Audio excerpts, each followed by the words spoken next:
Hi there. Not again. Okay.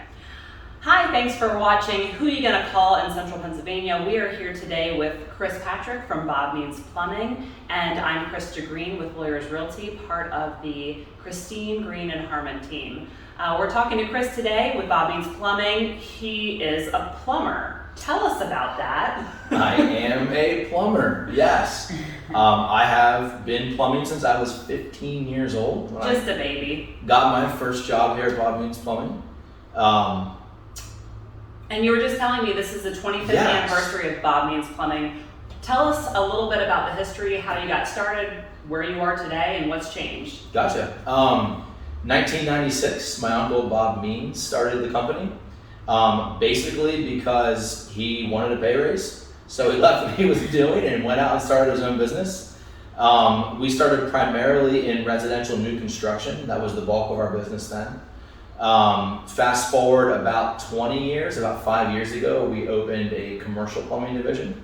So now we do residential and commercial plumbing. 3 years ago, I bought the company from my uncle. So here we are now, 25 years in. Bob is still here. He's a service plumber for us. Oh. We do residential plumbing, commercial plumbing, service plumbing, utility work, basically anything with water and sewer. So one question that I've always had about calling a plumber. In my head, I call a plumber 2 times. When there's something wrong with my sink or my toilet. Mm-hmm. Are there other times I should be calling a plumber? Well, anytime you see water anywhere in your house where it's Okay. not supposed to be is a good time to call a plumber. Anytime something seems strange, maybe a toilet doesn't flush the way that you think it does. Anytime you feel variation in hot water, if something feels cool or the hot water's not lasting as long. You can also just call plumbers Just to to come say out hi? to say hi. We actually really enjoy people calling us not for emergencies, so we're happy to talk and chat. But we're also happy to come out and take a look if you just want us to look around your house, make sure everything's okay, and be proactive. Speaking of proactive, are there some preventative things that just in general a resident should do to their house to make sure that they don't have to call you? Absolutely, yeah. The most important preventative thing is to use all of your plumbing. Most plumbing fixtures have rubber seals, gaskets, plastic parts in it that if they're not used regularly, they can start to freeze up and kind of rot away. So underneath all of your faucets or all your sinks, there's tiny little valves. Use them, turn them on and off periodically every couple of months just to make sure they still work. Make sure they shut the water off.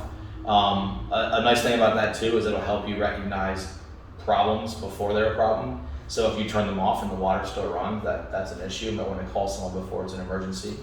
Water heaters, again, I have a lot of customers who flush their water heaters every year, hook a garden hose up at the bottom, open it up and just let it run for a little bit to get some of the gunk out. And that's a good idea.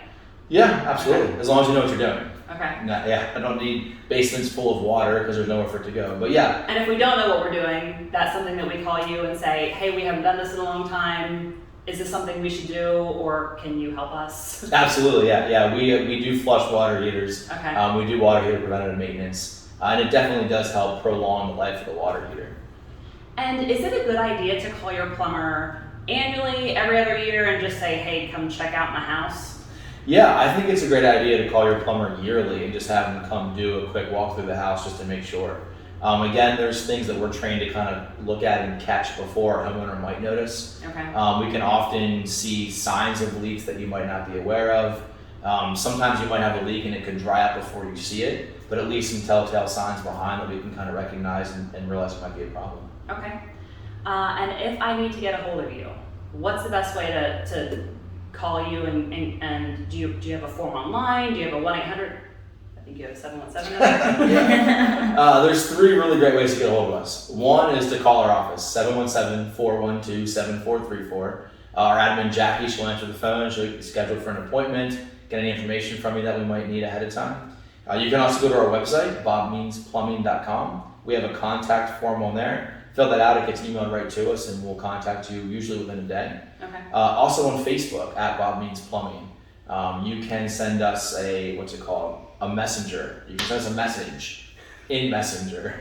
Got it. And that comes directly to us, and we can respond to that very quickly also. What if I have a plumbing emergency? I'm assuming I don't call 911. You do not call 911. They tend to frown upon that. Okay.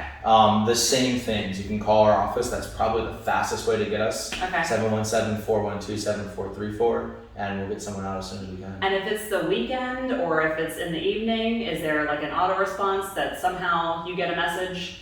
Unfortunately, we do not do 24/7 service. Okay. So if you do need service on an evening or weekend, we do refer to other people. Okay. And you can email, you can call, and you can Facebook message, and we can get you in contact with someone who can help quick. Again, if we're doing that preventative maintenance that he mentioned earlier, maybe then we won't have those emergency calls later in the evening. Absolutely. Our goal is to be there before emergencies happen. Okay, that makes sense. Should I be asking you anything else? Well, my favorite color is blue. Good to know. Mine is green because Hence. it's my last name. Let's see, what else with plumbing? I can't think of anything. How about this? I have a tub shroom. Do you know about the tub shroom? A tub shroom. I've never heard of that before. Okay. A tub shroom is this little like stopper that you put in your drain because some people have long locks like this, and it stops the hair from going down in your drain. So I don't have to call you then as often to come and snake my drain. Anything you can do to keep hair out of a tub drain or a sink drain is going to stop a service call. Absolutely. Tub shroom. We'll put a link in the comments to tell you where to get that because it's really great. They also make these tub drain, they call them zip drains, I think. They're about 3 feet long and they're kind of jagged. Remember the old trash bag closures on the top, the plastic Yeah, ones? it almost looks like a zip tie, but it has like extra. Yes, like nooks. shark teeth on it. Yep. You shove that right down your drain as far as you can and pull it back out and see all the magic that comes out with it. It's so gross. Very gross. Absolutely. If you don't want to deal with the grossness, call Bob Means Plumbing. We'll take care of it for you. Thank you, Chris. You're welcome, Krista.